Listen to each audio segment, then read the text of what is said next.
আমরা আল্লাহ সুবহানাহু তাআলার আনুগত্য এবং আল্লাহ সুবহানাহু তাআলার ইবাদত থেকে দূরে থাকি আল্লাহ সুবহানাহু তাআলাকে না জানতে, না চিনতে পারার কারণে।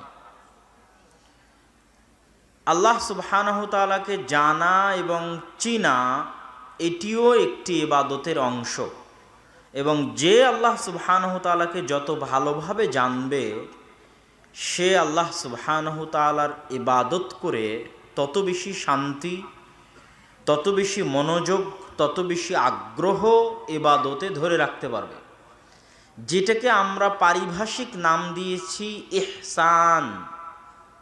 আল্লাহর নবী ইহসান কি? যে তুমি আল্লাহ সুবহানাহু তাআলার ইবাদত করবে যেন তুমি তাকে দেখছো। ফাইন লাম তাকুন তারাহ ফাইন্নাহু ইয়ারাক। যদি এই পর্যায়ে পৌঁছতে না পারো তাহলে এমনভাবে ইবাদত করো যেন আল্লাহ তোমাকে দেখছে। তো এই বাক্যটার ব্যাখ্যা এটাই যে আল্লাহ সুবহানাহু তাআলাকে যত ভালোভাবে জানবে এবং বুঝবে, আল্লাহর সাথে তার সম্পর্ক এবং যোগাযোগটা এত বেশি হবে যেন সে আল্লাহকে দেখতে পাচ্ছে। এবং যখন সে আল্লাহ সুবহানাহু তাআলাকে দেখতে পাবে, এই পর্যায়ে তার বিশ্বাস চলে যাবে, এই পর্যায়ে তার ইয়াকিন চলে যাবে, এই পর্যায়ে তার ঈমান চলে যাবে যে আল্লাহ সম্পর্কে তার জ্ঞানের মাত্রা এত বেশি যে সে যেন আল্লাহ সুবহানাহু তাআলাকে দেখছে।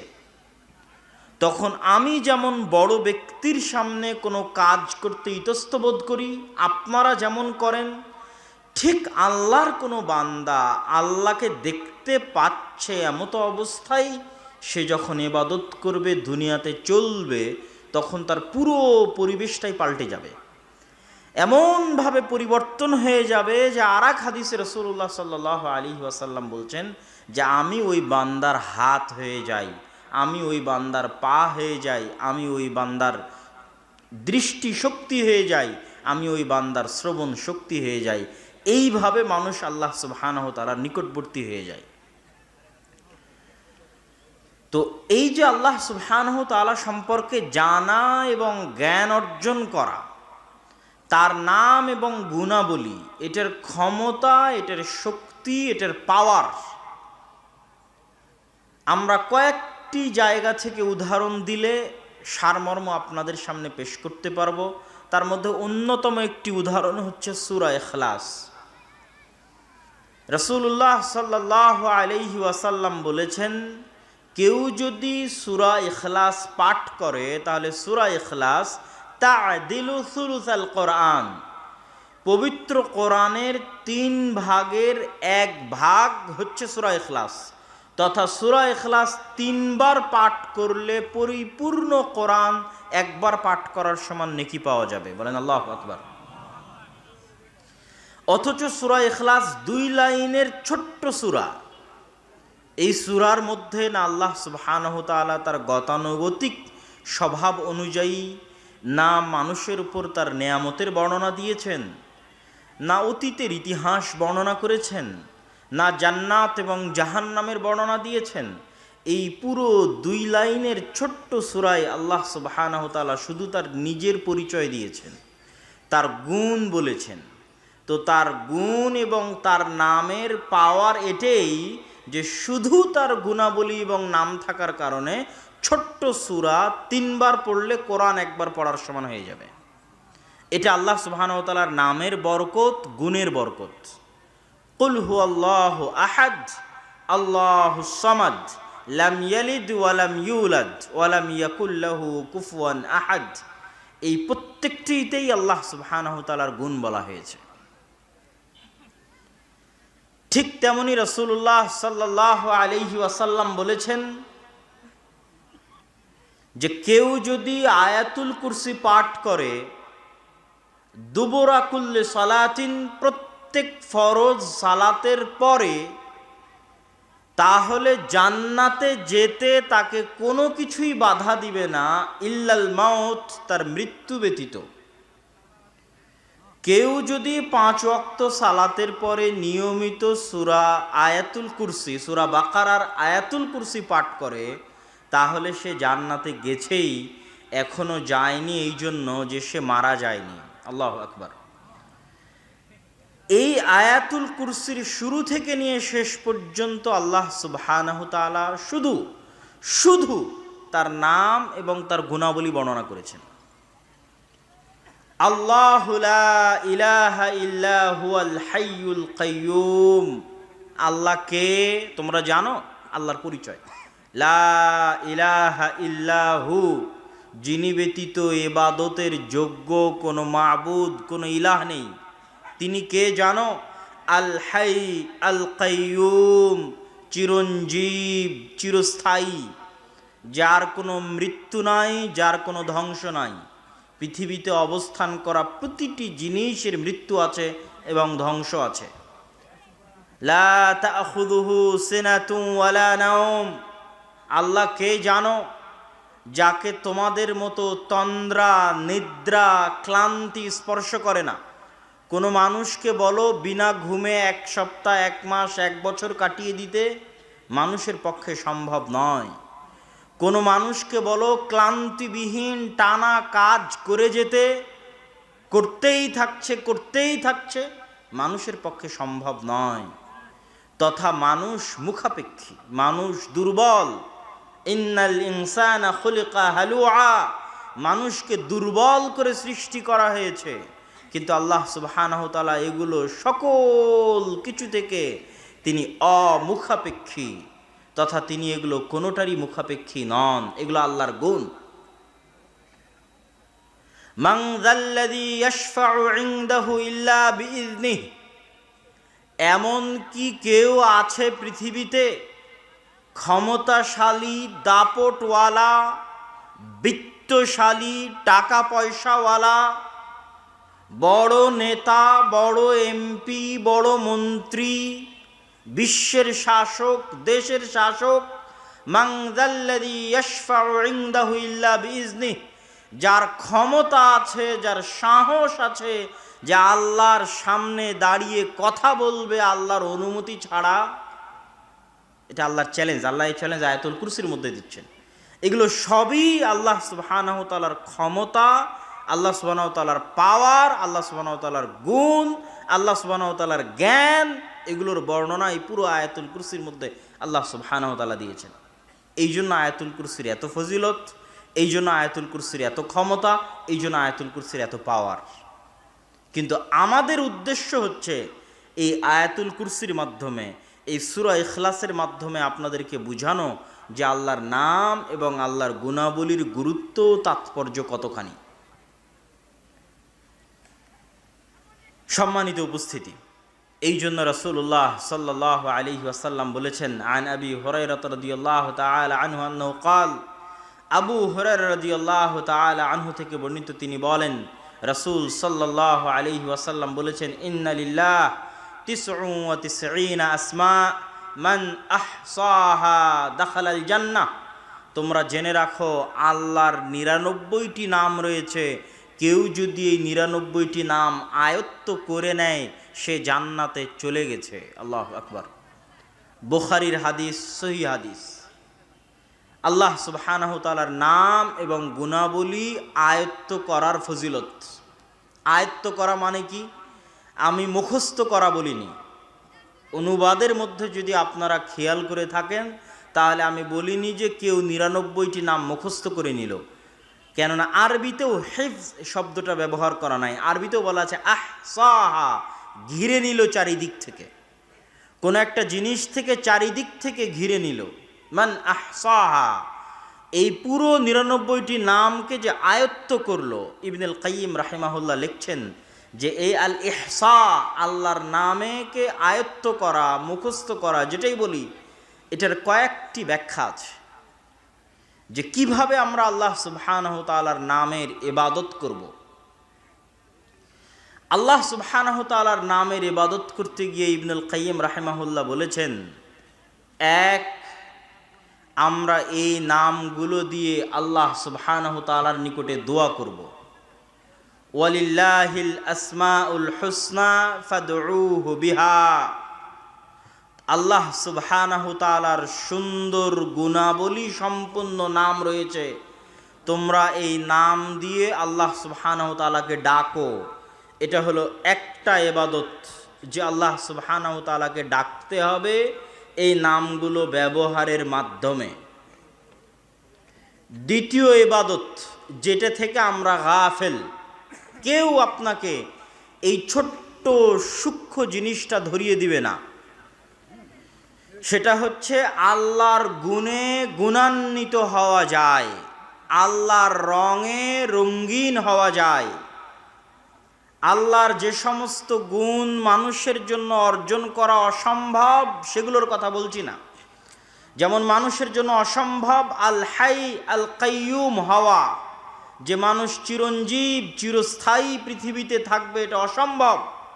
কিন্তু আল্লাহর বহু গুণ আছে যা অর্জন করার মানুষ চেষ্টা করতে পারে। আল্লাহর গুণ হচ্ছে গফুরুর রহিম, আল্লাহ ক্ষমাশীল দয়ালু। আপনি কি দয়ালু এবং ক্ষমাশীল হতে পারবেন না পারবেন না? কথা বলতে হবে, পারবেন না পারবেন না? পারবেন। আল্লাহ সুবহানাহু ওয়া তাআলার একটা গুণ হচ্ছে আলিম, জ্ঞানী। আপনি কি জ্ঞানী হতে পারবেন না পারবেন না? পারবেন। তো আল্লাহ সুবহানাহু ওয়া তাআলার যে গুণগুলো নিজেদের মধ্যে আনা সম্ভব, সেই গুণগুলো অর্জনের চেষ্টা করাও ইবাদত, আল্লাহর রঙে রঙিন হওয়া। এবং এর যেটা সবচেয়ে বড় ফজিলত, যে মানুষের মধ্যে আল্লাহর যেই গুণের বহিঃপ্রকাশ যত বেশি হবে, আল্লাহর ওই গুণের বহিঃপ্রকাশ ওই মানুষের উপরে তত বেশি হবে। যেমন আপনি যত বেশি মানুষকে ক্ষমা করবেন, আল্লাহ সুবহানাহু ওয়া তাআলা আপনাকে তত বেশি ক্ষমা করবে। আপনি যত বেশি পরিমাণে মানুষের উপর দয়া করবেন, তাহলে আল্লাহর একটি গুণের বহিঃপ্রকাশ আপনার মধ্যে দেখা যাচ্ছে, দয়া। তো আল্লাহর ওই গুণ, দয়ার বহিঃপ্রকাশ আপনার উপর ঘটবে তার চাইতেও বেশি আকারে, বেশিভাবে। আর আপনার দয়া তো সীমিত, লিমিটেড।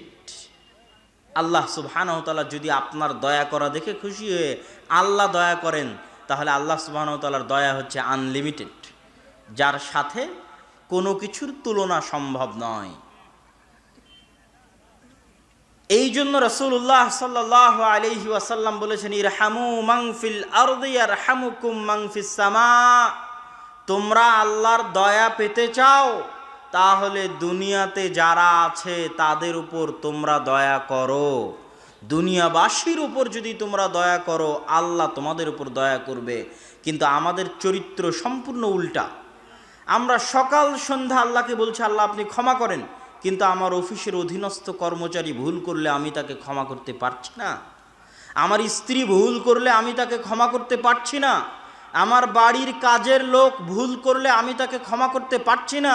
যেখানে আমি মানুষকে ক্ষমা করতে পারছি না, সেখানে কোন লজ্জায়, কোন শরমে আমি আল্লাহর কাছে ক্ষমা চাই যে আল্লাহ আমার অপরাধকে ক্ষমা করে দিবে? যেখানে আমি আমার বাড়ি থেকে প্রতিদিন ফকির এবং মিসকিনকে তাড়িয়ে দিচ্ছি, অসহায় মানুষের প্রতি দয়া দেখাতে পারছি না, সেখানে কোন লজ্জায় আমি চাই যে আল্লাহ আমার প্রতি দয়া করবেন? আল্লাহর একটি গুণ আছে আর রাজ্জাক। আপনি যত বেশি মানুষকে রিজিক দিবেন, আল্লাহ আপনার রাজ্জাক গুণের বহিঃপ্রকাশ আপনার উপর তত বেশি আকারে ঘটাবে। আপনি যদি মানুষকে রিজিক দিতে কার্পণ্য করেন, তো আল্লাহ আপনাকে রিজিক দিতে কার্পণ্য করবে। কিন্তু আপনার রিজিক দেওয়া সীমাবদ্ধ, আর আল্লাহর রিজিক দেওয়া আনলিমিটেড। সম্মানিত উপস্থিতি, আমি আমার বক্তব্য দীর্ঘায়িত না করে সংক্ষিপ্তভাবে আল্লাহ সুবহানাহু ওয়া তাআলার 4টি নামের ব্যাখ্যা করে আমি আমার বক্তব্যের শেষের দিকে যাওয়ার চেষ্টা করব ইনশাআল্লাহুল আজিজ। আল্লাহ সুবহানাহু ওয়া তাআলার একটি নাম হচ্ছে আস-সামাদ। আর আমার ছোট্ট গবেষণায় আমি বুঝেছি, ইসমে আজম বলতে যা বুঝায় সেটাই আস-সামাদ। এই জন্য যে ইসমে আজম নামে যত দোয়া আছে, ওই প্রতিটি দোয়ার মূল অংশটা হচ্ছে আস-সামাদ। দ্বিতীয়ত, এই আস-সামাদ নাম আল্লাহ সুবহানাহু ওয়া তাআলা পবিত্র কোরআনে একবারই ব্যবহার করেছেন, সূরা ইখলাসের মধ্যে আস-সামাদ। তৃতীয়ত আস-সামাদ নামের উচ্চারণ তার হায়বাত এবং তার প্রভাবের প্রমাণ বহন করে সামাদ নামটার উচ্চারণই। এবং ইসমে আজম সম্পর্কে যত দোয়া আছে সকল দোয়ার মূল অংশ হচ্ছে আস-সামাদ। কুল হুয়াল্লাহু আহাদ আল্লাহুস সামাদ। সামাদ কি? সামাদকে বাংলায় আমরা বিভিন্নভাবে অনুবাদ করার চেষ্টা করি, কিন্তু এই সামাদ শব্দের প্রকৃত অনুবাদ বাংলা ভাষায় ফুটিয়ে তোলা অসম্ভব। আমরা সর্বোচ্চ এতদূর লিখতে পারি বাংলায় যে অমুখাপেক্ষী, এতদূর লিখতে পারি, কিন্তু এটা দিয়ে আস-সামাদ নামের পরিপূর্ণ অর্থ ফুটে ওঠে না। আস-সামাদ নামের অর্থের দুটো দিক আছে। এক, আল্লাহ নিজে অমুখাপেক্ষী। দুই, আল্লাহ ব্যতীত বাকি সবাই আল্লাহর মুখাপেক্ষী। এই দুটো দিক একসাথে আস-সামাদের অনুবাদে ফুটিয়ে তোলা যায় না। কিন্তু আস-সামাদের অর্থ হচ্ছে আল্লাহ অমুখাপেক্ষী, কিন্তু আল্লাহ ব্যতীত পৃথিবীতে আর যা কিছু আছে এরা সবাই মুখাপেক্ষী, বনি আদমও মুখাপেক্ষী, এবং বনি আদম আল্লাহর মুখাপেক্ষী সকাল সন্ধ্যায়। আল্লাহ সুবহানাহু তাআলার দ্বিতীয় নাম আমরা সংক্ষিপ্ত করে ব্যাখ্যা করে যাচ্ছি। আল্লাহ সুবহানাহু তাআলার দ্বিতীয় নাম হচ্ছে আল ওয়াকিল। আল্লাহ সুবহানাহু তাআলা পবিত্র কোরআন মাজিদে বহু জায়গায় ওয়াকিল শব্দটা ব্যবহার করেছেন এবং আল্লাহকে ওয়াকিল হিসেবে ধরতে বলেছেন। আমরা ওয়াকিলকে বাংলায় বানিয়ে নিয়েছি উকিল। উকিল শব্দটা পরিপূর্ণ আরবি শব্দ। তাহলে কোর্টে আমরা উকিল কেন ধরি? কোর্টে আমরা উকিল এই জন্য ধরি, আমি যেই কাজটা করতে পারবো না, আমার পক্ষ থেকে সেই কাজটা করার দায়িত্ব আমি উকিলকে দিয়েছি।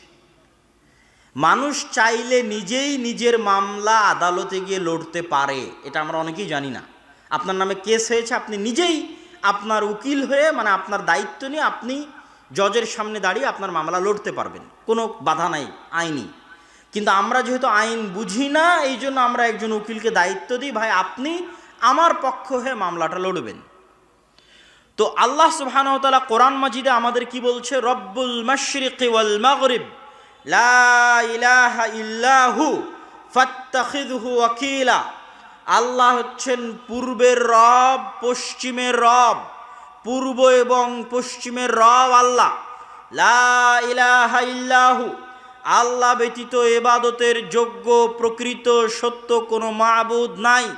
ফাত্তাখিযহু ওয়াকিলা, তোমরা আল্লাহকে তোমাদের উকিল, মানে বাংলা ভাষায় উকিল, আরবিতে ওয়াকিল, তোমরা আল্লাহকে তোমাদের ওয়াকিল হিসেবে গ্রহণ করো। আল্লাহর আদেশ পবিত্র কোরআনে যে আল্লাহ আমাদের বলছে যেন আমরা আল্লাহ সুবহানাহু ওয়া তাআলাকে ওয়াকিল হিসেবে গ্রহণ করি। কিন্তু আমরা তো আদালতে মামলায় গিয়ে বুঝি যে উকিল হচ্ছে এই, তাহলে আল্লাহকে ওয়াকিল হিসেবে গ্রহণ করার অর্থ কী? এবং ওয়াকিল নাম থেকে নির্গত শব্দ হচ্ছে তাওয়াক্কুল।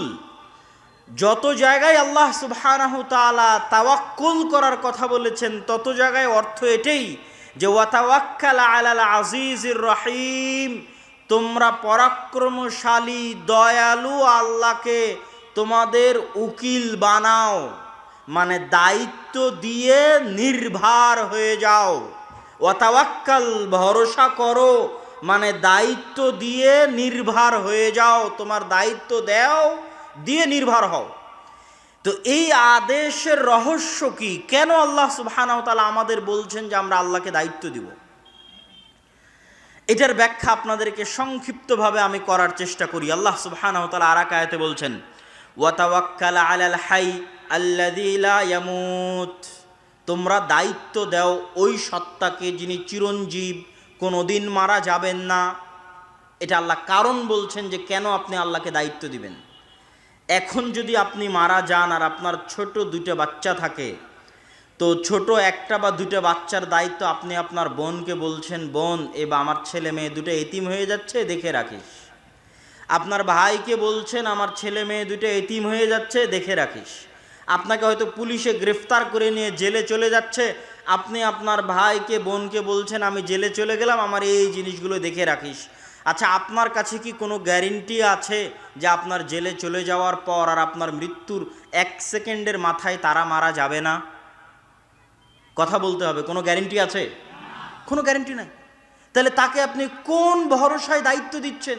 এই জন্য আল্লাহ বলছে ওয়াতাওয়াক্কাল আলাল হাই আল্লাযী লা ইয়ামুত, ওই সত্তাকে দায়িত্ব দাও যে কোনোদিন মারা যাবে না। তোমার ভাই, তোমার বোন, তোমার আত্মীয় স্বজন এখনই মারা যেতে পারে। তুমি দুনিয়া থেকে বিদায় নেওয়ার পরে কেন, আগেও মারা যেতে পারে। অতএব তুমি তাদেরকে কোন ভরসায় তোমার ইয়েতিম ছেলে মেয়ের দায়িত্ব দিচ্ছ?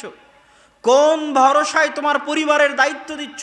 দায়িত্ব দাও তার প্রতি যিনি কোনো দিন মারা যাবেন না। তোমার বংশ গোষ্ঠী যদি দুনিয়া থেকে নির্মূল হয়ে যায়, তবু আল্লাহ সুবহানাহু ওয়া তাআলা চিরঞ্জীব হিসেবে থাকবে এবং তোমার দেওয়া দায়িত্ব পালন করবে। তোমরা দেখোনি পবিত্র কোরআনে আল্লাহ সুবহানাহু ওয়া তাআলা 2 জন ইয়েতিমের সন্তান সম্পদ ফিরিয়ে দিয়েছে, 2 ভাইয়ের সম্পদ ফিরিয়ে দিয়েছে নবী পাঠিয়ে, আর খিজির আলাইহিস সালাতু ওয়াস সালামকে পাঠিয়ে। ওদের কেউ ছিল না বংশবুনিয়াদ, কিন্তু বাপ মা দায়িত্ব দিয়ে গেছিল আল্লাহকে। তাদের পিতামাতা সৎ ছিল, তারা মরার সময় সম্পদ সন্তানের কাছে বুঝিয়ে দেওয়ার দায়িত্ব দিয়েছিল আল্লাহকে, যে আল্লাহ আমরা তো মারা যাচ্ছি, আমার 2 এতিম ছেলে মেয়ে রেখে যাচ্ছি, এই সম্পদগুলো যেন তারা বুঝে পায়, এই দায়িত্ব তোমাকে দিয়ে গেলাম। আল্লাহ সুবহানাহু ওয়া তাআলা পবিত্র কোরআন মাজিদে আরও কিছু কারণ উল্লেখ করেছেন যে কেন আমরা আল্লাহ সুবহানাহু ওয়া তাআলাকে দায়িত্ব দিব। আল্লাহ সুবহানাহু ওয়া তাআলা বলছেন ওয়ালিল্লাহি মা ফিস সামাওয়াতি ওয়াল আরজ ওয়া কাফা বিল্লাহি ওয়াকিলা। আল্লাহ সুবহানাহু তাআলার রাজত্বে, ক্ষমতায় আসমান এবং জমিন এবং তার মাঝে যা কিছু আছে সকল কিছু রয়েছে। আর আল্লাহকে যদি তোমরা দায়িত্ব দাও তো আল্লাহ দায়িত্বশীল হিসেবে তোমাদের জন্য যথেষ্ট। এখানে দ্বিতীয় কারণ বলা আছে আপনি কেন আল্লাহকে দায়িত্ব দিবেন। আজকে এই বাক্যের অর্থটা আমি খুব ভালোভাবে এই জন্য অনুভব করতে পারি, প্রত্যেক যারা বিদেশে গেছে তারা বুঝতে পারবে। আপনি আজ পলাশিতে আছেন, বাগমারায় আছেন, মোহনপুরে আছেন, তো মোহনপুরের এমপির সাথে ভালো খাতির। আচ্ছা, সৌদি আরবে বিপদে পড়লে আপনার মোহনপুরের এমপি বাঁচাতে পারবে আপনাকে? পারবে? আপনি আমেরিকা, ইংল্যান্ডে গিয়ে যদি বিপদে পড়েন, আমার প্রধানমন্ত্রী 1000 বার কল দিলে তাদের ধরার সময় নাই, কোনো গুরুত্ব নাই, ভ্যালু নাই। তো আমি ইংল্যান্ডে বিপদে পড়লে আমার প্রধানমন্ত্রী আমাকে বাঁচাতে পারবে না। আমার প্রধানমন্ত্রী ইংল্যান্ড, আমেরিকা, সৌদির কথা বাদ দিলাম, আমি যদি জঙ্গলে গিয়ে বিপদে পড়ি, তো জঙ্গলে গিয়ে কি আমাকে কেউ সহযোগিতা করতে পারবে? আমার এমপি, মন্ত্রী, চেয়ারম্যান, আমেরিকার প্রেসিডেন্ট, প্রধানমন্ত্রী পারবে না। এখানে দ্বিতীয় কারণ আল্লাহ বলেছে ওয়ালিল্লাহি মা ফিস সামাওয়াতি ওয়া মা ফিল আরজ। আসমান আর জমিনের মধ্যে তুমি যেখানেই থাকো না কেন, ওখানে রাজত্ব কার? আল্লাহর। তাহলে তুমি একে একে মানুষকে কেন দায়িত্ব দিয়ে বেড়াচ্ছ? ওয়া কাফা বিল্লাহি ওয়াকিলা। পৃথিবীর প্রতিটি ইঞ্চি মাটিতে আল্লাহর রাজত্ব আছে, আল্লাহর ক্ষমতা আছে। অতএব তুমি পৃথিবীর যেখানেই থাকো না কেন, তোমার দায়িত্ব আল্লাহকে দাও, আল্লাহ তোমার দায়িত্বশীল হিসেবে যথেষ্ট। আল্লাহু আকবার। আল্লাহ সুবহানাহু ওয়া তাআলা তাকে দায়িত্বশীল করার জন্য তৃতীয় আর একটা কারণ বলছেন, ওয়াতাওয়াক্কাল আলাল্লাহ ইন্নাহু হুয়াস সামিউল আলিম। এই মাটির ঘরে যখন ঢুকলাম তখন মোবাইলের নেটওয়ার্ক কাজ করেনি। যে কোনো মুহূর্তে দেশের ইন্টারনেট যখন শাটডাউন হয় তখন ইন্টারনেট কাজ করে না। গাজার মানুষ যখন গাজায় সীমাবদ্ধ, পানির লাইন বন্ধ করে দিয়েছে, বিদ্যুতের লাইন বন্ধ করে দিয়েছে, ইন্টারনেট বন্ধ করে দিয়েছে, নেটওয়ার্ক বন্ধ করে দিয়েছে, তাহলে পৃথিবীর কোথাও সংবাদ পৌঁছানোর রাস্তা তাদের কাছে নাই। এই জন্য আল্লাহ বলছে ওয়াতাওয়াক্কাল আলাল্লাহ ইন্নাহু হুয়াস সামিউল আলিম। পৃথিবীর সকল নেটওয়ার্ক যখন বিচ্ছিন্ন হয়ে যাবে, পৃথিবীর সকল ইন্টারনেট যখন শাটডাউন হয়ে যাবে, পৃথিবীর সকল মানুষ থেকে যখন তুমি বিচ্ছিন্ন হয়ে যাবে, ওয়াতাওয়াক্কাল আলাল্লাহ, তখনও আল্লাহ তোমাকে শুনতে পাচ্ছে এবং দেখতে পাচ্ছে। আল্লাহু আকবার। তখনও তুমি ওই মরুভূমিতে বসে, ওই গাজা শহরে বসে, ওই জঙ্গলে বসে, ওই দ্বীপে বসে আল্লাহকে ডাকতে পারো, আল্লাহকে তোমার দায়িত্ব দিতে পারো। ওয়াতাওয়াক্কাল আলাল্লাহ। অতএব দায়িত্বশীল হিসেবে আল্লাহ যথেষ্ট, আল্লাহকে দায়িত্ব দাও। সম্মানিত উপস্থিতি, আল্লাহ সুবহানাহু ওয়া তাআলাকে দায়িত্ব দেওয়ার ক্ষেত্রে এরকম বহু আয়াত আল্লাহ সুবহানাহু ওয়া তাআলা পবিত্র কোরআন মাজিদে বলেছে, যার একটা কথা আপনারা সবসময় বলে থাকেন, হাসবুনাল্লাহ ওয়া নি'মাল ওয়াকিল। আমাদের জন্য আল্লাহ সুবহানাহু তাআলা যথেষ্ট, নি'মাল ওয়াকিল, তিনি সর্বোত্তম দায়িত্বশীল, নি'মাল মাওলা ও নি'মান নাসির, সর্বোত্তম অভিভাবক এবং সর্বোত্তম সাহায্যকারী। এজন্য আজকে এই নাম থেকে শিখে গিয়ে বাড়ি থেকে বের হবেন, ছেলে মেয়েকে রেখে যাবেন, ছেলে মেয়েকে স্কুলে পাঠাবেন, সফরে বিদায় দিবেন, প্রত্যেক জায়গায় কাকে দায়িত্ব দিবেন সবার আগে বলেন তো? একটু জোরে বলেন, কাকে দায়িত্ব দিবেন? আল্লাহ। আস্তাউদিউকুমুল্লাহ, আপনার দায়িত্ব আমি আল্লাহকে দিয়ে দিলাম। আপনি ছেলে মেয়েকে স্কুলে দিয়ে এসেছেন, বাসায় রেখে গেছেন, যত আত্মীয় স্বজন আছে তারাও আপনার সাথে মুনাফিকি করতে পারে, তারাও আপনাকে ধোঁকা দিতে পারে। কত চিটাগাংয়ের কিছুদিনের আগের সংবাদ, যে সবচেয়ে বিশ্বস্ত ছিল সেই ওই ছোট্ট মেয়েটাকে জবাই করেছে, জবাই করে সমুদ্রের ধারে ফেলে দিয়ে আসছে। দুনিয়ার কোনো মানুষকে আপনি বিশ্বাস করতে পারবেন না, কিন্তু আল্লাহকে বিশ্বাস করতে পারবেন। এই জন্য সর্বদা মনে রাখতে হবে, প্রত্যেক ধাপে আপনি অন্তরের অন্তরস্থল থেকে আপনার পরিপূর্ণ দায়িত্ব আল্লাহর উপর দিয়ে দেন, এবং আল্লাহ সুবহানাহু তাআলা দায়িত্বশীল হিসেবে যথেষ্ট। আল্লাহ সুবহানাহু তাআলার আরেকটি নাম লতিফ। লতিফ শব্দের অর্থ হচ্ছে সূক্ষ্মদর্শী। সূক্ষ্মদর্শীর দুটো অর্থ।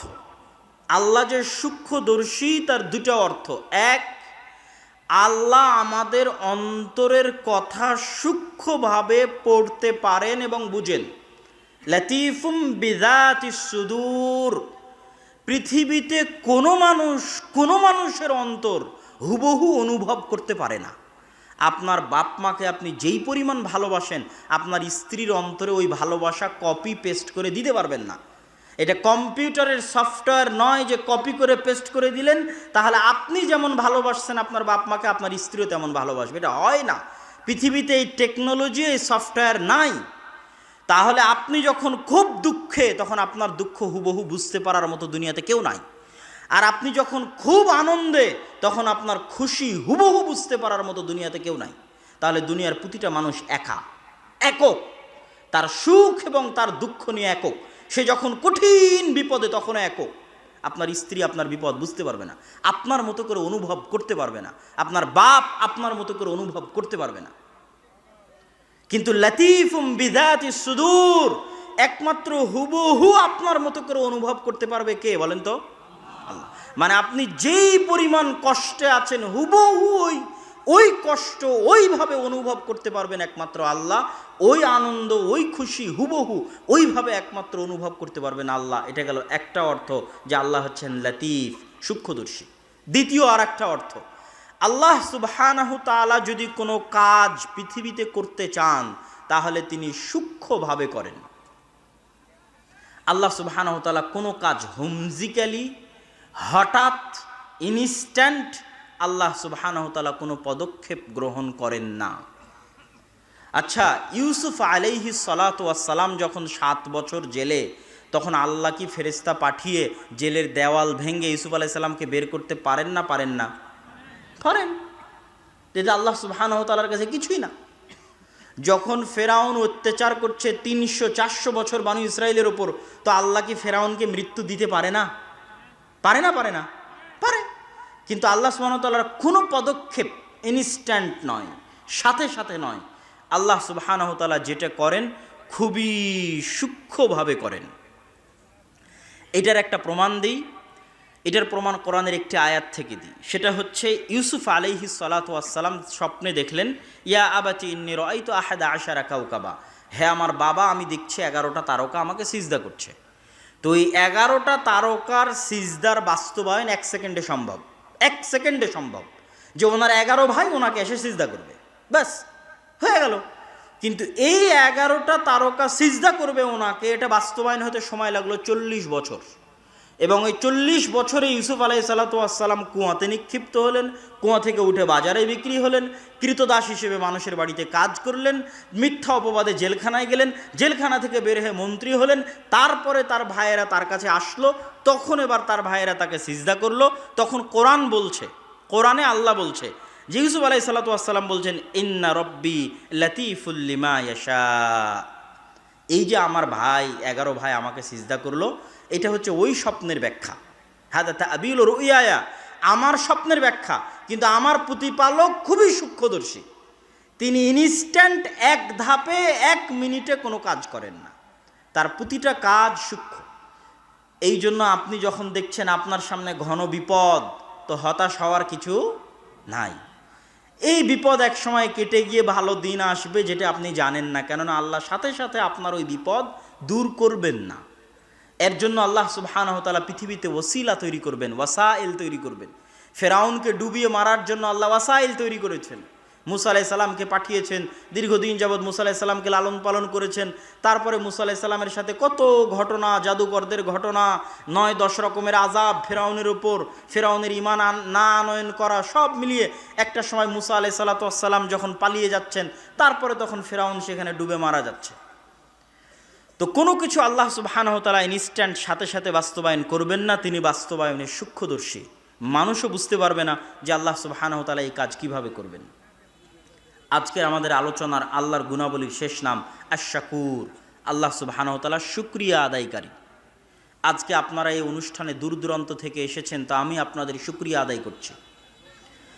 আপনি আমাকে বিপদে সহযোগিতা করলে আমি আপনার শুকরিয়া আদায় করব, আমি আপনার করলে আপনি আমার শুকরিয়া আদায় করবেন। তো আমরা আল্লাহর কি উপকার করেছি যে আল্লাহ আমাদের শুকরিয়া আদায় করবে? আমার প্রশ্ন কি বুঝতে পারছেন?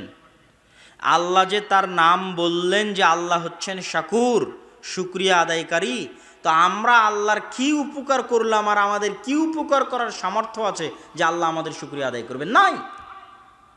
আমাদেরকে আল্লাহ সুবহানাহু ওয়া তাআলার নিকটে কোনো উপকার পৌঁছানোরও সামর্থ্য নাই, কোনো ক্ষতি পৌঁছানোরও সামর্থ্য নাই। তাহলে আল্লাহ শুকরিয়া আদায় করবেন কিসের? আল্লাহ শুকরিয়া আদায় করবেন আমরা দুনিয়াতে থাকা আল্লাহর বান্দাদের যে সহযোগিতা করব ওটার। কথা মনে হয় বুঝতে পারেননি। আল্লাহ পৃথিবীর এই লজিকটা আমাদের লজিকের বাইরের ভিন্ন লজিক।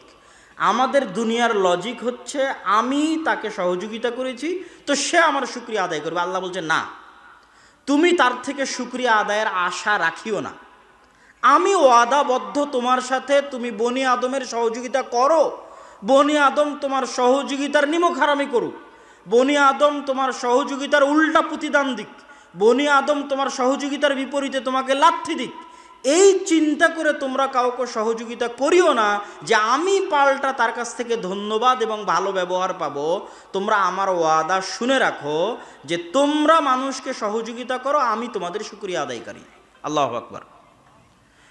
এই জন্য ওই মহিলা যখন, পতিতালয়ের মহিলা যখন কুকুরকে পানি পান করালো, দুনিয়ার লজিকের শুকরিয়া হচ্ছে কুকুর ওই মহিলার আনুগত্য করবে এবং করেও। কুকুর তার মনিব, যে তাকে সহযোগিতা করবে, যে তাকে খাওয়াবে, তারও আনুগত্য করবে। কিন্তু আল্লাহর লজিক হচ্ছে যে এই মহিলা যেহেতু আল্লাহর একটা সৃষ্টিজীবকে সহযোগিতা করলো, তো এখন এই মহিলার শুকরিয়া আদায় কে করবে? আর আল্লাহর শুকরিয়া আদায়ের কোনো লিমিট আছে? কোনো লিমিট নাই। তো আল্লাহর শুকরিয়া আদায় স্বরূপ বললেন তোমার সব গুনাহ ক্ষমা, তুমি জান্নাতে। আল্লাহু আকবার। এই জন্য কখনো আত্মীয় স্বজন, ভাই বোন, পাড়া প্রতিবেশী কারো প্রতি অন্তরে সংকীর্ণতা রেখে সহযোগিতা থেকে বিরত থাকবেন না। আপনি সহযোগিতা করবেন, আপনার শুকরিয়া আদায় করবে আল্লাহ। আর মানুষের শুকরিয়া সীমাবদ্ধ। মানুষের শুকরিয়া নিয়ে কি করবেন? মানুষ 100 টাকা দিয়ে শুকরিয়া আদায় করবে, 500 টাকা দিয়ে শুকরিয়া আদায় করবে। আর আল্লাহ সুবহানাহু ওয়া তাআলা কীভাবে আপনার শুকরিয়া আদায় করবে আপনি নিজেও জানেন না। সুতরাং আল্লাহর শুকরিয়ার আশায়, আল্লাহর কাছ থেকে প্রতিদান পাবেন এই আশায় মানুষকে সহযোগিতা করতে হবে। সম্মানিত উপস্থিতি, আমি আমার বক্তব্যের শেষের দিকে গিয়ে আপনাদেরকে উদাত্ত আহ্বান জানাতে চাই যে আল জামিয়া সালাফিয়া ডাঙ্গিপাড়া পবা রাজশাহীতে আগামী 23 ও 24 নভেম্বর, 23 ও 24 নভেম্বর তথা এক সপ্তাহ পরেই সালাফি কনফারেন্স আছে। দেশ এবং বিদেশের আলিম ওলামাগণ উপস্থিত থাকবেন। উক্ত সালাফি কনফারেন্সের প্রচার প্রসার সহ বিভিন্ন এলাকা থেকে আপনাদের অংশগ্রহণ করার উদাত্ত আহ্বান জানাচ্ছি। পাশাপাশি আজকে যদি মাসিকাল ইতিসাম সহ আমাদের বই পুস্তক থাকে, সেগুলো মূল্যায়ন করার চেষ্টা করবেন। এই আহ্বান আপনাদের সামনে রেখে আমাদের আদ-দাওয়া ইলাল্লাহর মসজিদ ভিত্তিক মক্তবের কার্যক্রম সম্পর্কে আপনারা অবগত আছেন এবং মসজিদ ভিত্তিক মক্তবের কার্যক্রম যেভাবে পরিচালনা হচ্ছে, আপনারা আল্লাহর কাছে দোয়া করবেন আল্লাহ যেন এটাকে কবুল করে। আল্লাহুম্মা আমিন। আমরা প্রায় 4টি জেলা সফর করে 126টি মসজিদে গিয়ে প্রায় 250-র কাছাকাছি মক্তব আমরা উদ্বোধন করেছি এবং এই সফর আমাদের রাজশাহীর সালাফি কনফারেন্সের পরে পুনরায় শুরু হবে ইনশাআল্লাহ। আপনারা যারা যেখান থেকে এসেছেন নিজ নিজ এলাকায় ফিরে গিয়ে মসজিদ ভিত্তিক দিন শিক্ষা কার্যক্রমকে চাঙ্গা করুন, মজবুত করুন। যে মসজিদে মক্তব আছে সেই মক্তবকে কীভাবে উন্নত করা যায় আমাদের সাথে যোগাযোগ করে আমাদের সিলেবাস নিয়ে, আমাদের যে ম্যানেজমেন্ট সিস্টেম আছে সেটা নিয়ে সেই মসজিদের মক্তবগুলোকে উন্নত করুন এবং মুসলমানদের সন্তানের দিন শিক্ষার ব্যবস্থাকে নিশ্চিত করুন। আপনাদের সামনে এই দাওয়া রেখে আমি আমার সংক্ষিপ্ত বক্তব্য এখানেই শেষ করছি। আসসালামু আলাইকুম ওয়া রাহমাতুল্লাহি ওয়া বারাকাতুহু।